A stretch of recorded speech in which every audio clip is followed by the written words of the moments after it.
In this video, I'll be demonstrating how to complete the end of chapter exercise for Chapter 5.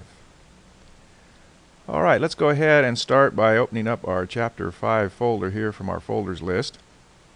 And then we'll start by working on the default.html file, so I'll just double click on that. You can see this is the page similar to the one that we've been working on in previous chapters. Our goals here are basically to create some styles and then apply some styles to the document, and then have those styles carried through on all of the other documents for the site too, the About Us page and Contact Us, Solutions, and Support. So the first thing that I'm going to do is I'm going to create a style sheet that will contain the new styles that I'm going to be creating here throughout this assignment. And so I'm going over to the right side of my Expression web and down to where I have the Apply Styles task pane. Now remember, if you don't have this task pane on your screen, you can always go up to the Task Panes menu, click on that, and then come down and select Apply Styles. Okay, so back over to the Apply Styles task pane now. I'm just going to go ahead and click on the New Style link here at the top of this tab. Now when you get the New Style dialog box open, the first thing that you notice is that it wants you to put in a selector. So this is where you would put in your tag selector, your class selector, or your ID selector. In the case of our first style, it's going to be a class selector. So that means that we want to start it with a period. And then we just simply type in the name of the selector that we want to create for it, our class selector. So this one's going to be Solution and capital T text.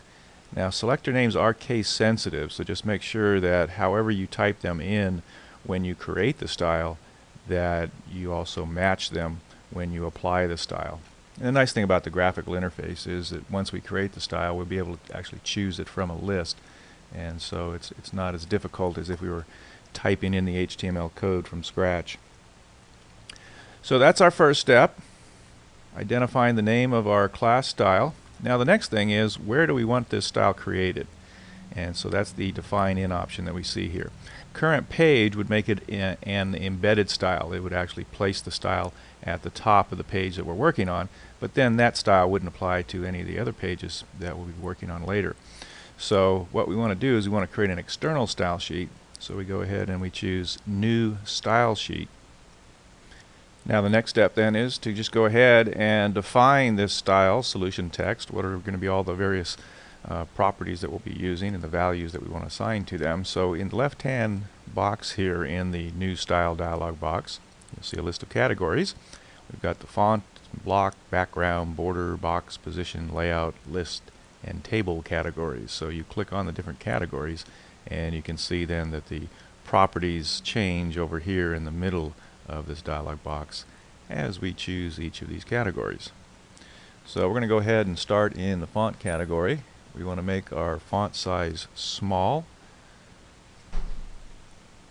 and then we're going to also apply font weight of bold.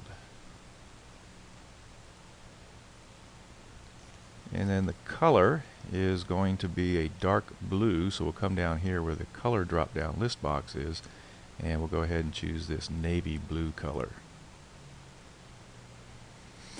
Now notice as I've selected these different properties and assigned values to them, that it displays down here in this preview window what the style will look like when it's actually applied to the text in the document. And then it also shows us what the actual style code will look like in the style sheet. So that's all we're going to do for this style. We'll go ahead and click OK at this point. Now it's asking us if we want to attach the style sheet for our new style. Remember, we told it that we wanted to create a new style sheet, and so we do want to do that. We'll go ahead and click yes. And you can see over here on our Apply Styles, we have a new style sheet that's been created for us that has the solution text now in it. Notice the green dot indicating that it's a class style that we've created here. And then also, if we go up here to our page tabs, you'll notice that there's a new document that's been created, and that is our style sheet. If we take a look at it, there is the selector and then the declarations that we created here for our CSS rule that we've just defined in the style sheet. So what we'll go ahead and do is we'll just go ahead and save this style sheet. We'll go File, Save As, and we'll just call it Screen. I always like to identify the name of my style sheet based on the device that the styles are going to be applied to, because we can have multiple style sheets. We can have style sheets for screen display and for printer output and for mobile devices and the like. So I always find it's good to name the styles, the style sheet file, the same as the device that it's intended for. So then we want to save this in our Chapter 5 folder. Now in some cases I might actually even create a subfolder here called Styles and put all my style sheets into that. But for this assignment I'll just leave it here in the root with our HTML files. So we've named it Screen, and we'll just go ahead and click Save. And you can see now it's saved as screen.css. When we go back to our default document, you can see over here now in the Apply Styles panel it also shows the new name of that file. So the program keeps track of the fact that we've changed the name of that file, but still are using it in this document. Also, I realize that in your textbook they have you name this styles.css, and that's okay if you choose to do that. The name of the style sheet really doesn't matter as far as this assignment is concerned, as long as you are linking it to all of your pages and your styles all work. That's really all I'm concerned about here. But I was just suggesting that it's a good idea to name your style sheets based on the type of device that they'll be used for outputting. The other thing I want to show you is an important piece of code here, which is how this relationship between our default.html file and the style sheet is created. So I'm going to split my view here for the moment and just go up to the top in the head section of our HTML document and just show you here's the code that actually gets added that creates the link to the style sheet. So you can see it's a link tag, and then here's an href statement that gives the actual name of the file, and then shows the relationship is a style sheet and that it's a text file in the CSS format. So that's just an important piece of code, just in case you have some problems at some point in time not having style sheets linked to a particular document. You might want to check that code and just make sure that it's in there. Okay, so now that we have created the style in the style sheet, the next thing then is to apply the style into our document. So we, for this particular style, solution text, that's going to apply to the headers here in our document. Underneath of our solutions we have the different products, the Our Solutions 2.0 product and Convert 2.0 and Retain 1.0. So all we have to do is just simply select the text.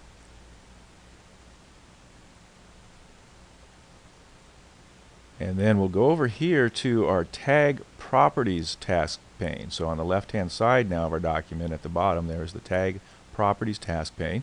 We go down to Attributes and you'll see there's a class attribute. So what we want to do is click to the right of the class attribute, and if we click on the drop down list arrow now, you'll see there is the style that we just created in our style sheet. So that's another cool thing about this program. As you create the class styles in your style sheet, then they will accumulate here in the drop down list. So you just simply select your text and come over here and select your style and apply it to your text.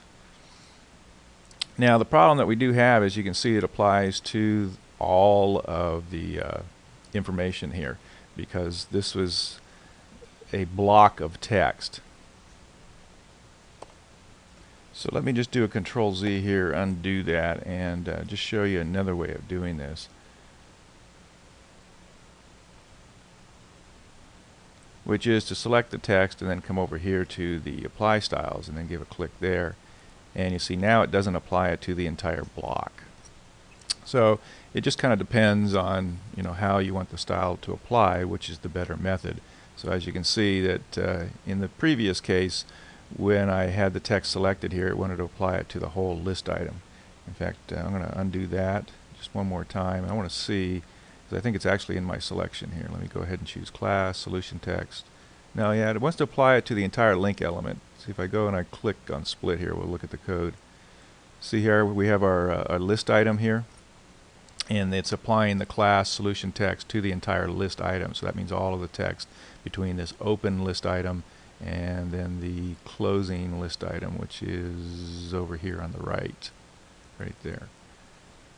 So that's not really what we want to do. So let's back it up again. Let's select the text, and we'll show you the difference is when I go over here to the Apply Styles panel and I click on our style, now it adds a span tag around just the text that we want to apply the style to. So instead of applying the style to the entire block, the entire list item, it is encapsulating just the text that we had selected in the span tags, open and close span tags, and the class gets added inside of the span tag. So obviously that's what we're looking to have happen here, but just be aware of that from the code standpoint, because that's where these programs can get a little bit tricky sometimes. And if you don't really understand what's going on behind the scenes, then it's kind of tough to resolve the problem. So instead of applying the style to the entire list item block element, we just simply wanted to apply it to the selected text there, and so that requires the span to be added, the span tag to be added here just around the text where we want that style to be applied. One more time I'll undo and just show you another way of doing this is if we go up to the Insert menu and we go to HTML and we choose the span tag first. Now actually I had my text selected there, let me undo that. So right before the text there, we'll go ahead and we'll choose Insert, HTML, and then Span. So then what we'd have to do though, and of course we're working in code here, which we generally don't like to do in the graphical interface, or at least when you're first learning the graphical interface. So the key is I need to have the span tag wrapping around this text here. And then once I have that, I should be able to select in the graphical view here, in the document view, I should be able to select just the text there and then go to the tag properties and assign the class, and now it does put the style inside of the span. So again, it's a little bit of understanding and comprehension of what's going on behind the scenes really helps here, so that you don't get yourself in trouble with these graphical tools. The graphical tools are great because they really help expedite the development of web pages and websites, but you do have to have a little savvy what's going on behind the scenes still, because if you run into trouble, getting everything fixed and working correctly can be problematic.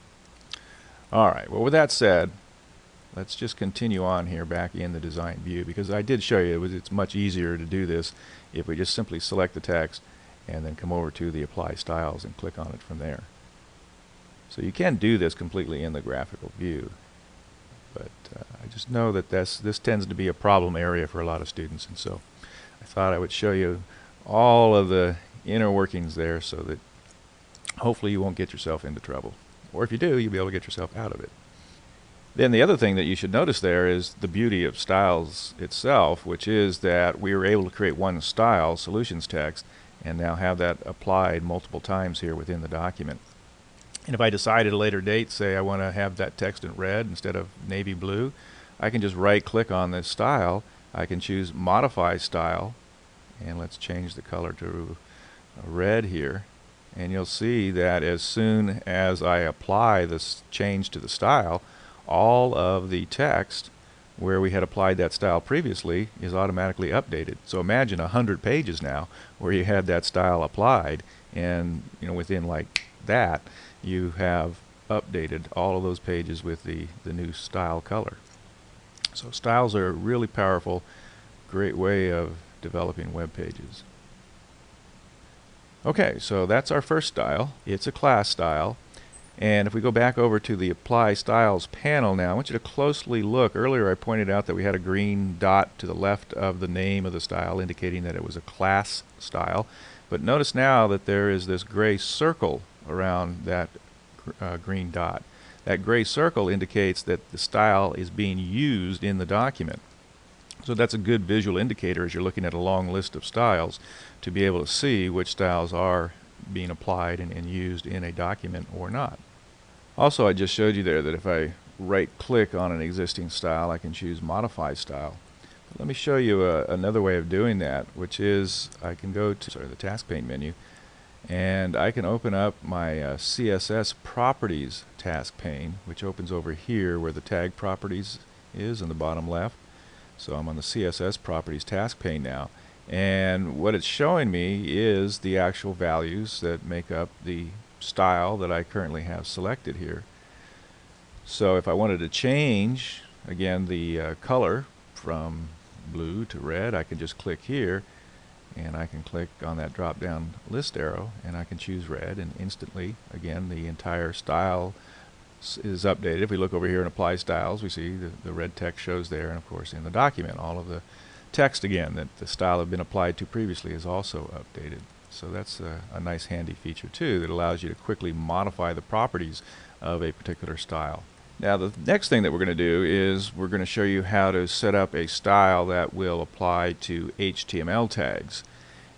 There's lots of HTML tags, and if you haven't had any experience with HTML, you can always click on this split button and take a look at the tags. I was mentioning about the list item tag earlier, and we discussed previously in this class that all HTML documents open up with a body tag, and then all of the content of the document is encapsulated inside of that open and then down here closed body tag.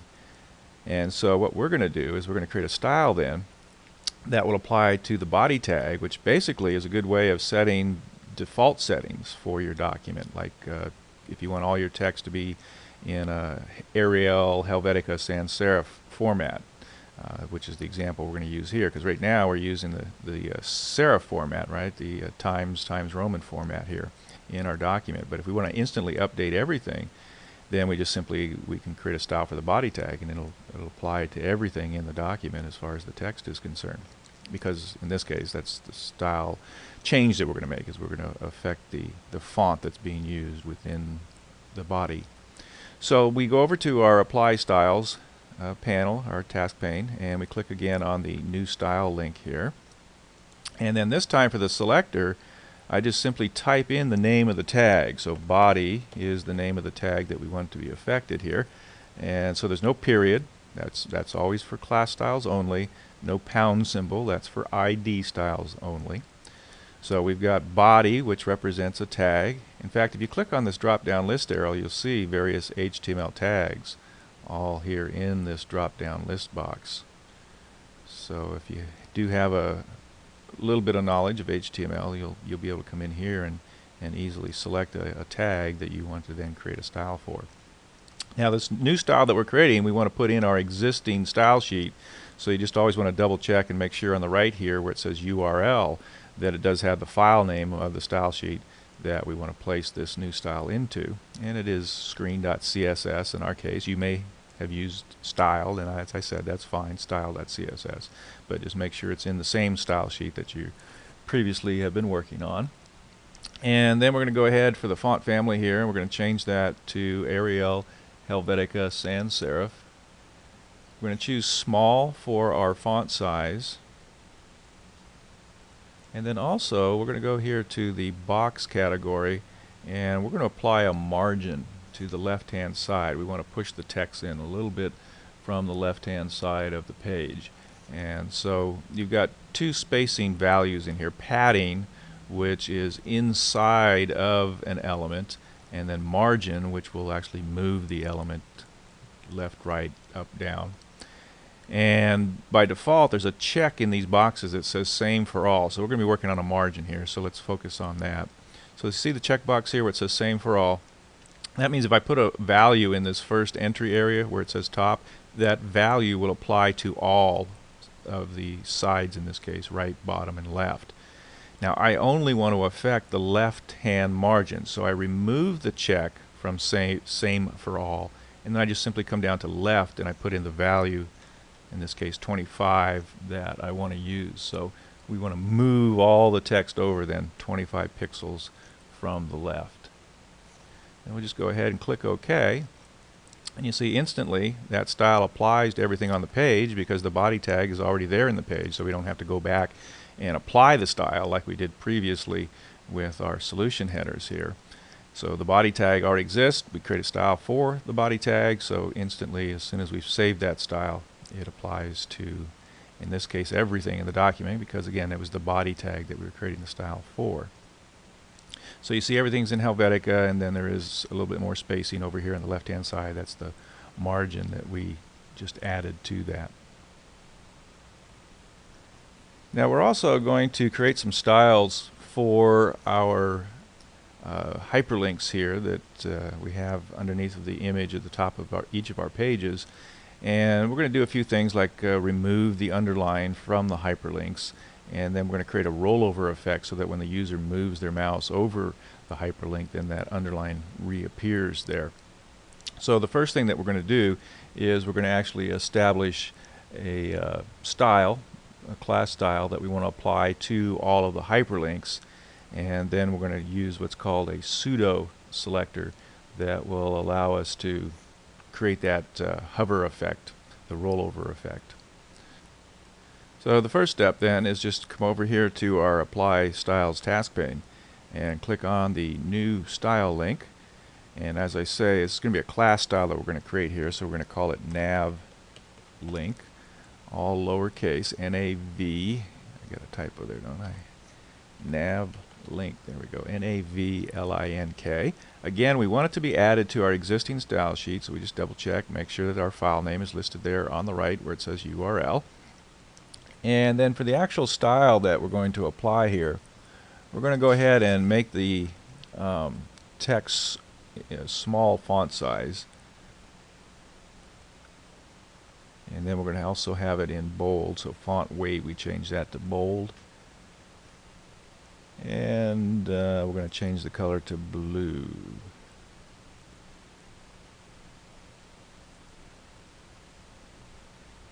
In fact, they want us to make it a color that matches the Vector logo. So I'll come back and actually we'll make another change to this here in just a little second. The last thing is text decoration is going to be none. So that's what removes the underline from our hyperlinks. So let's go ahead and click OK. And what I need to do is I need to scroll up here just so I can see this blue in the logo. And then I'll come back and right click on Nav Link again and choose Modify Style. So the cool thing about this program is we can click on our color palette there and then use this little select button that gives us this eyedropper, and then we can come over and actually select a blue color from the image that's our logo here on the page. And so I'll go ahead and select this darker blue image here, the color there, and then click OK. So that's the color that we're looking for. So instead of having the standard hyperlink blue color, we're going to have this sort of lighter, more cyan color there.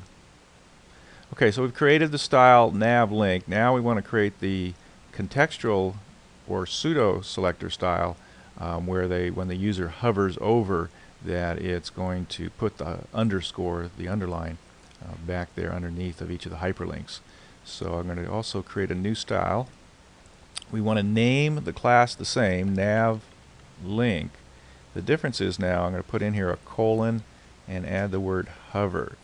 So what we're saying is all of our anchors, once we apply the style Nav Link to each of our anchors, what we're saying is that each of those anchors, whenever somebody hovers over them, is going to make a change as far as the style is concerned. And that change is we now want to put the underline back there underneath of the hyperlink. So just over here where it says text decoration, just put a check in the box that says underline and then go ahead and click OK. So that's your pseudo selector. Now we just need to apply the style to the actual anchors themselves. So let's go into our document here. Let's select About Us. We'll click on Nav Link. You'll notice it changes color. The underline is removed.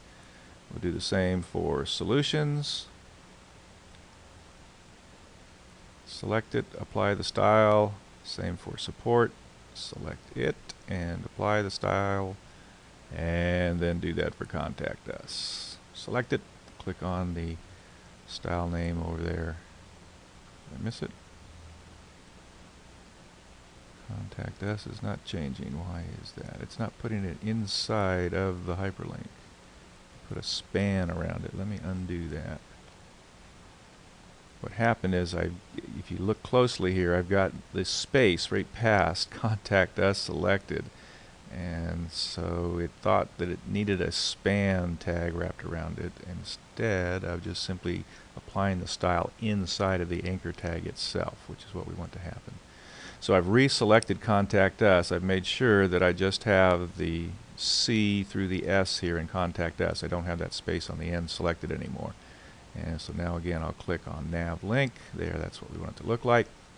And you see the difference is, if you look at the code up here, that it put the class inside of the anchor tag, which is what we wanted to happen. Last time it put a span around the text Contact Us, and that didn't do what we wanted it to do. Let's go ahead and save our work at this point. Go to the File menu and I'll choose Save All, because remember we're working on two documents actually here, our default.htm and our screen.css file. So if we choose Save All, then it will do exactly that. It will save both files for us, and we do want to overwrite the existing CSS file with our changes. And then let's go ahead and press function key 12 and preview this in our browser now. And now what we'll see as we roll the mouse over, the underline appears. So that's that Nav Link Hover Pseudo Selector style that we created.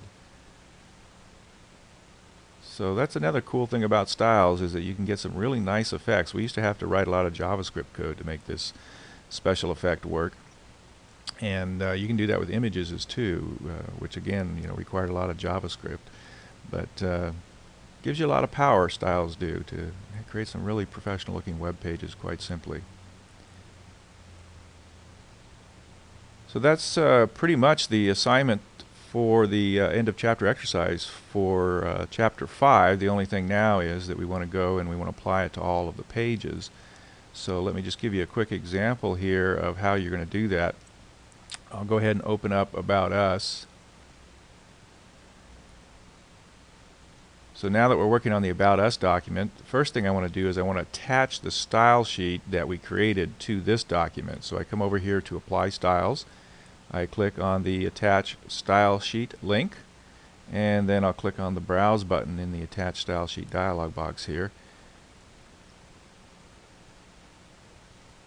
Open up chapter 5 and just click on screen.css. That's the file that we want to apply, and go ahead and click OK.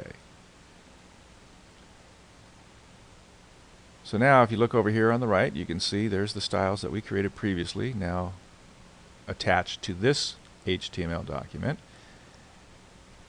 And then we do need to go and select each of our hyperlinks and apply then the Nav Link style to them.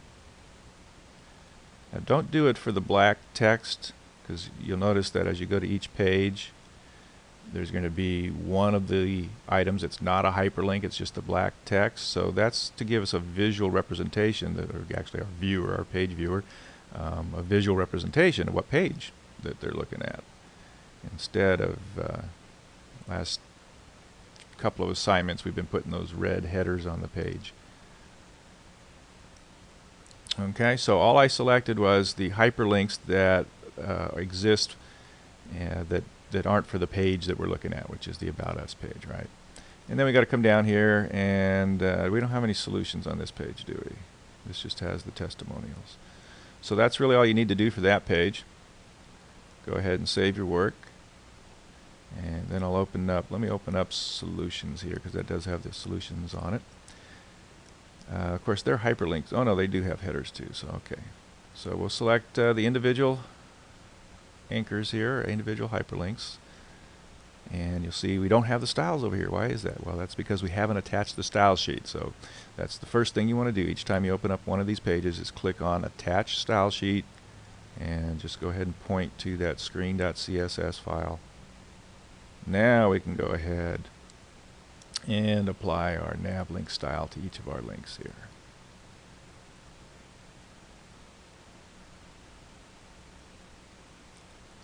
Another trick too is if you just double click on a word, it selects just the word. It's a little tougher with Contact Us, because actually double click did work there. I was going to say Contact Us would want to select only one word, but it did select the whole block, the whole anchor. Okay, now this page does have the headers on it, so let's go ahead and select each solution and apply the solution text to it.